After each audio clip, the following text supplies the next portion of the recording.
Hey everyone, Scott here again. What I have today is one of my, I wouldn't say typical hybrids. I've done this before, is I kind of combine a what is style with a beer dissection review.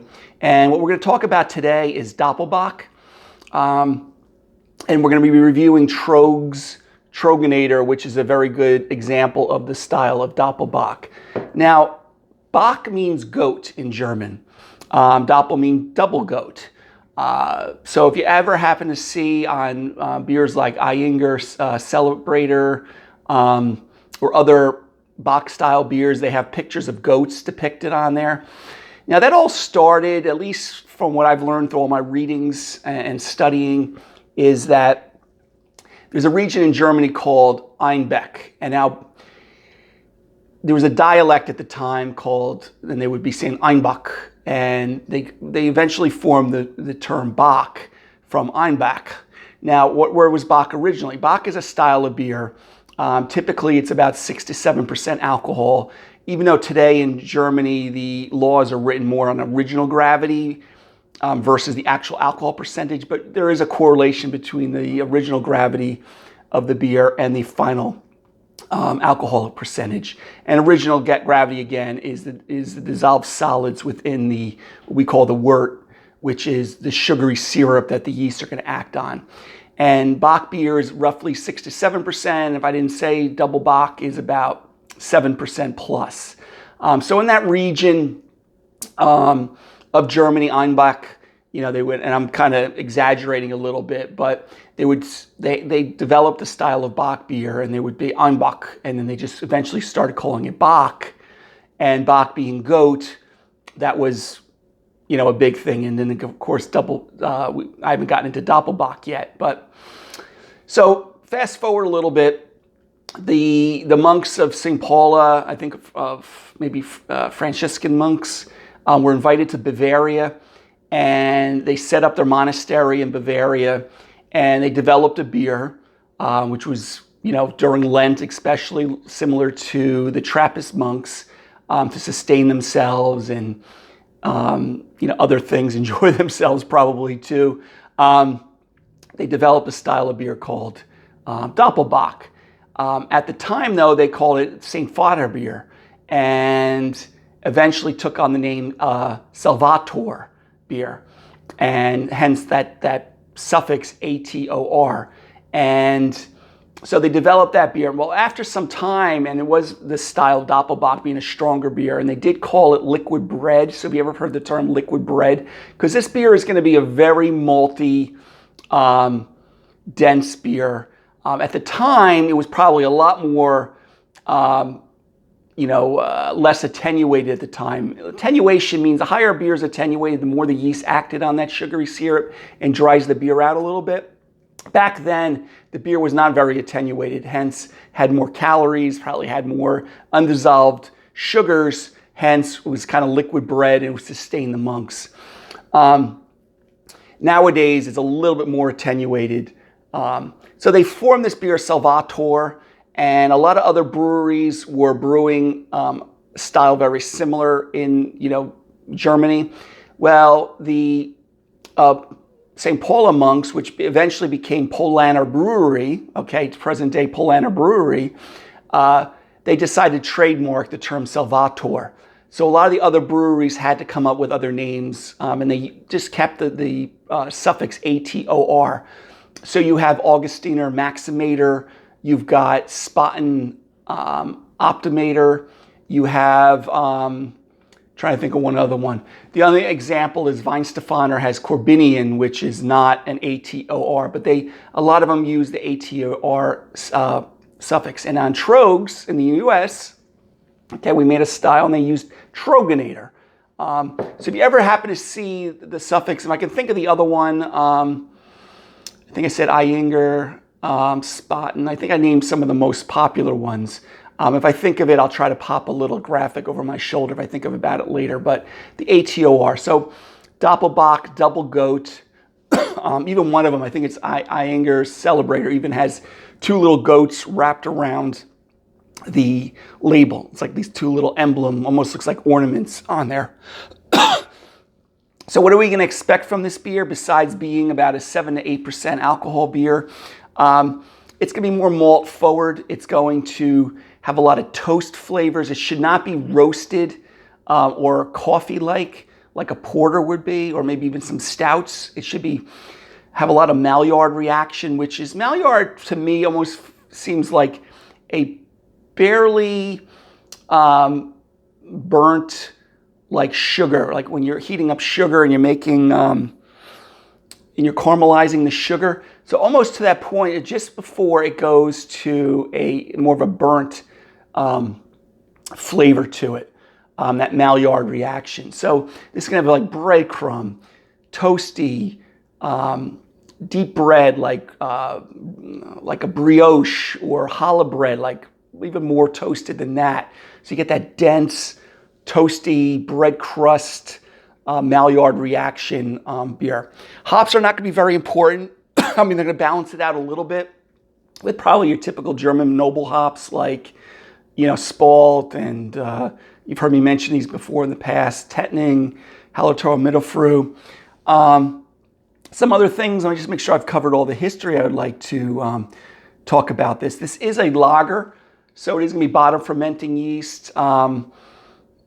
It's going to have a little bit more crisper profile. You're not going to get a lot of esters or phenols in there. Like I said, it's going to be more malt-derived forward. So again, St. Francis, the Paula monks in the 1700s, they're the ones that kind of started the style. And again, they had Salvator beer. So you'll see that in the store. Polana Brewery makes that. And then everyone else that has across the United States still kind of uses that ATOR. So if you see your local microbrewery, they put Doppelbock up there and they have an ATOR, they're probably just trying to keep the tradition alive and name their beer with that ATR suffix. So again, Bock, Doppelbock, we discussed a lot of the history there. So let's get into our beer dissection. And again, what I have here is this Troegs Troegenator, which again is a very good style. They're using chocolate Munich and Pilsner malt, which is probably what they're using a lot in Germany. Maybe not using as much chocolate malt. Maybe currently these days they are, but back originally they weren't. They probably were using more Vienna, Munich, Pilsner malt.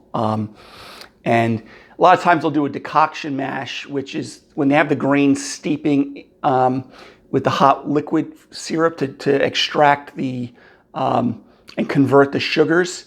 They'll pull out some of it, boil it, and then put it back in the regular mash to increase the temperature. Okay, and that's important because they want to hit certain temperatures with it. And back then, they were probably cooking or brewing over open fire, so they couldn't get the things to a boil as much or increase the heat as much from that point forward. So again, Doppelbock beer, hopefully interest you in a little bit of the history there.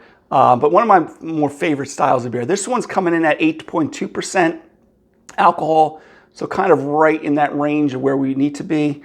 Just see if there's any other distinguishing information on here. And Troegs Brewery, I believe, is outside of Hershey, Pennsylvania. So it's pretty local. But you'll get this style in some other places across the country. And then, of course, your German styles. Okay, so Troegenator Doppelbock. I'm pouring into, Willy Becker glass goes good, Nonic pints, Tulip pints. I've kind of got my Tulip pint / Spigler glass. But anything you like to drink it out of will work. Okay, so I'm going to pour this in. I'm only going to go about halfway so I can show you some of the color here. So first of all, again, I'm pouring aggressively. I've mentioned that in several of my videos. We got kind of like a beige to tannish head. Very pronounced. Again, very pretty tight bubbles on there, frothy. I can see this is going to stick around here for quite a bit. And then we got that. I didn't mention too much about the color, but it should be kind of a, amber color, dark gold. It should not necessarily be black. It can go to brown in some manufacturers when they make it. but this is a nice medium to dark amber color. And it looks like it's showing up pretty much the same on camera here. So let me take a whiff of this. Okay, yeah, you can definitely get that malt, light caramel, toasty type of smell. Like I said, it's kind of be like dark bread, bready, brioche, challah bread crust. Like you really are going to toast things a little bit more. Very nice, very subtle, like an herbal aroma. Maybe what hops they are using to balance out some of the sweetness. Because if they didn't use any hops, this would probably be too cloyingly sweet. But nice. You kind of get like a little dark fruit too, which is I don't mention all of it on the prelude to me doing the beer dissection. I didn't mention all of this. Kind of a little bit of some dark fruit flavors, raisins, maybe like you kind of get a little whiff of the alcoholic warmth from there. Maybe dates, raisins, but very nice. I mean, I've had this a while ago. Again, another one of the beers that I've had before, but it's been probably at least 3 to 5 years, even though I've had this style before. Again, a little boozy aroma with some of those dark fruit. Caramelization type of smells. But very good, very nice smelling. And again, perfectly clear. I didn't mention the clarity before. You can kind of see right through it. This amber color, no haze at all, which again, you wouldn't expect that with this style. All right, guys, cheers.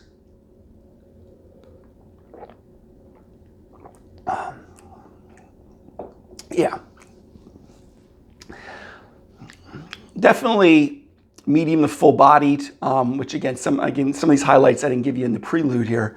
You get that light caramelization, Maillard reaction. Like I said, you get it. It's not caramel like a caramel candy, but you're heating up sugar, gets crystallized.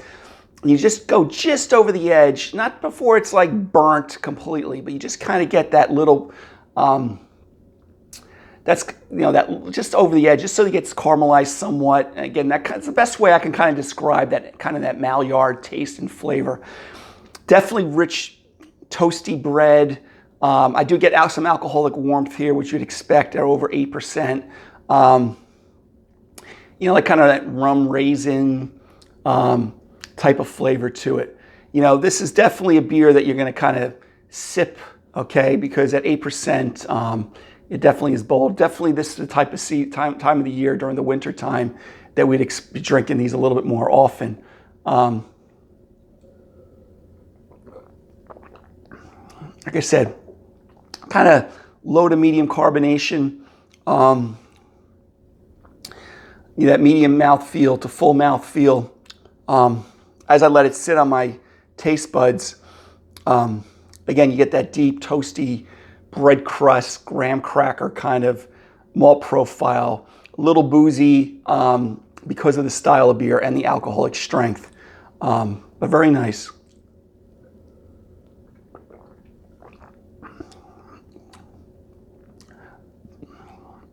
Again, I do get some of that little bit more darker fruit type of flavors.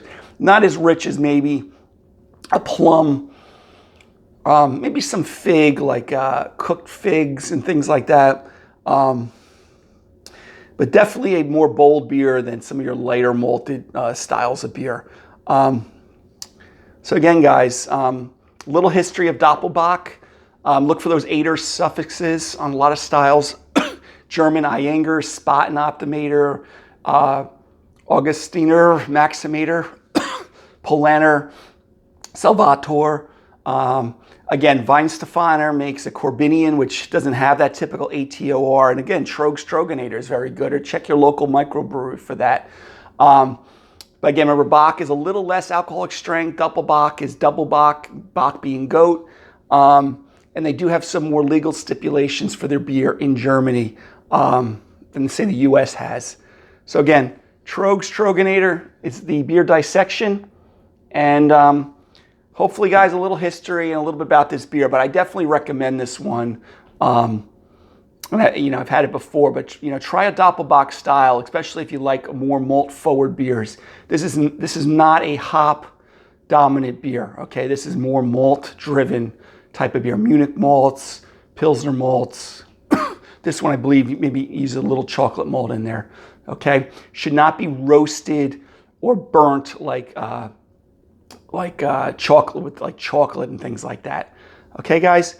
Till the next video. Have a great day. Take care.